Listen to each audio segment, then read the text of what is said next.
Berikutnya adalah frekuen 4 item set, di mana semuanya ya, bisa kita masukkan. Jadi misalkan ada I1, I2, I3, I5 atau I1, I2, I3, I4. Nah, jadi kalau kita cari misalkan ada I1, I2, I3, I5 ya.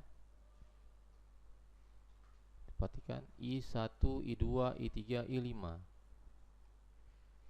I1, I2, I3, I5. Ada satu di sini pada transaksi ke-8.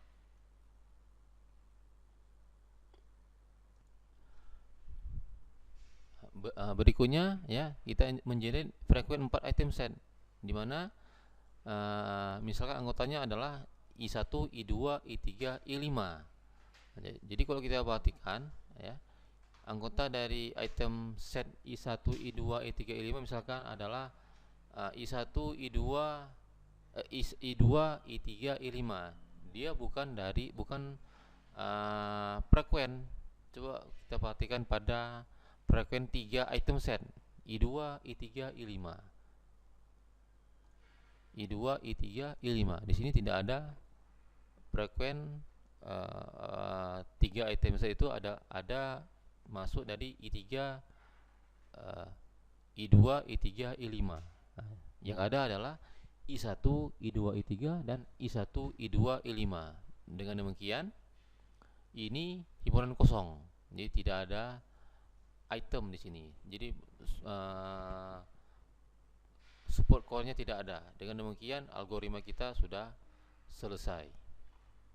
Selanjutnya kita akan cari dari frekuensi item yang sudah kita dapatkan tadi, akan kita gunakan untuk mencari association rule-nya.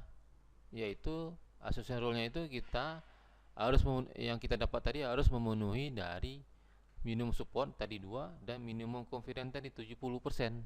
Nah, jadi harus memenuhi minimum support dan minimum confidence-nya. Prosedurnya adalah untuk masing-masing frekuensi item set L, kita generate semua yang tidak kosong tadi dari L tadi.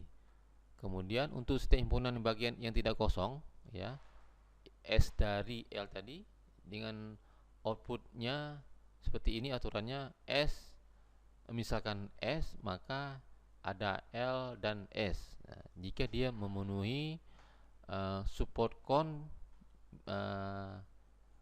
yang lebih besar dari minimum support tadi. Jadi kalau dia lebih besar dari 2, maka dia akan kita ikutkan dia.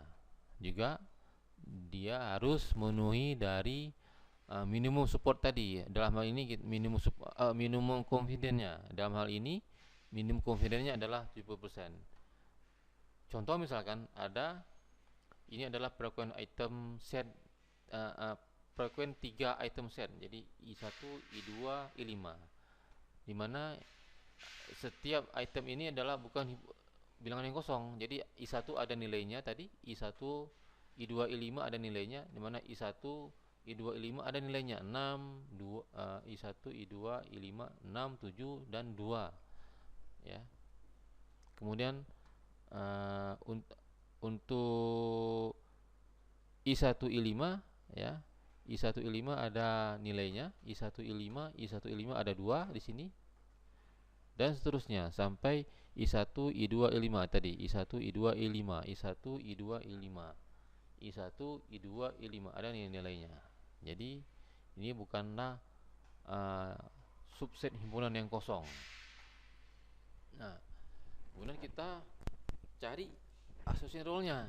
Rule pertama misalkan ya, misalkan kalau kita nyatakan dalam bentuk pelanggan. Jadi pelanggan yang membeli item 1 dan item 2 juga dia membeli item 5. Nah, sekarang kita cari confidence-nya. Jadi tadi ada support con. Tadi I1, I2, I5, I1, I2, I5 nilainya adalah I1 support con I1, I2, I5, I1, I2, I5 support con-nya adalah 2. dibagi dengan confident tadi dibagi dengan uh, apa uh, coba kita perhatikan dari model dari confident tadi ya. Nah, ini confident adalah banyaknya atau jumlah transaksi yang mengandung A dan B dibagi dengan jumlah atau banyaknya transaksi yang mengandung A. Nah, maksudnya adalah peluang B ini terjadi setelah ada terjadi kejadian A. Dengan demikian, pada mencari confident tadi, confidentnya adalah dibagi dengan A dia, berarti ini yang dibagi. Jadi support con I1 I2 I5 dibagi dengan support con I1 I2. Coba kita perhatikan. Support con I1 I2 itu adalah 4 di sini. I1 I2 adalah 4. Demikian 2 dibagi 4 setengah. Ada yang katakan 50%. Kalau begitu ini kita tolak. Kenapa? Confident yang kita butuhkan tadi adalah 70%. Nah, confident yang kita butuhkan tadi adalah minimalnya 70%. Karena dia tadi hanya 50%, maka kita tolak karena tidak memenuhi dari minimum confident yang 70% ini. Jadi dengan kata lain,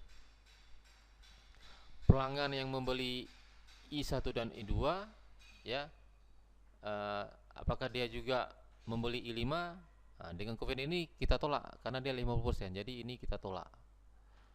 Berikutnya untuk rule kedua ya, apakah pelanggan membeli item 1 dan item 5 juga membeli I2?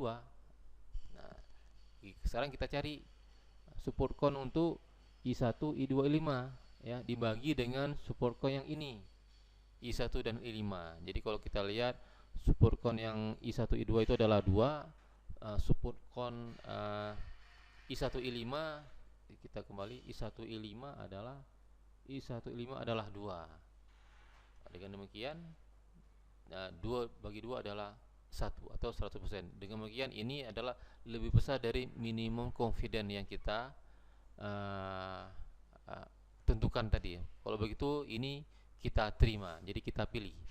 Dengan demikian pelanggan yang membeli item 1 dan item 5 juga dia akan membeli item 2.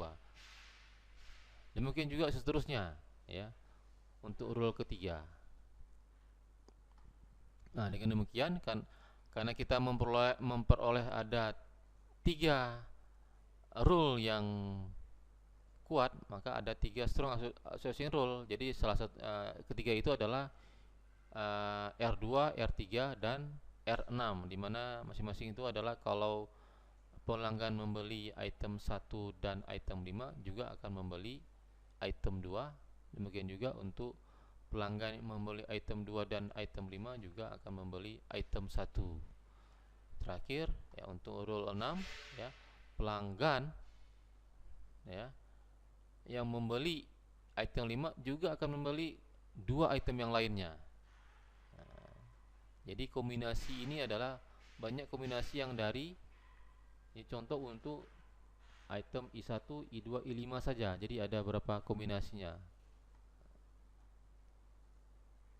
Jadi ada 3 strong association rule untuk item I1, I2 dan I5.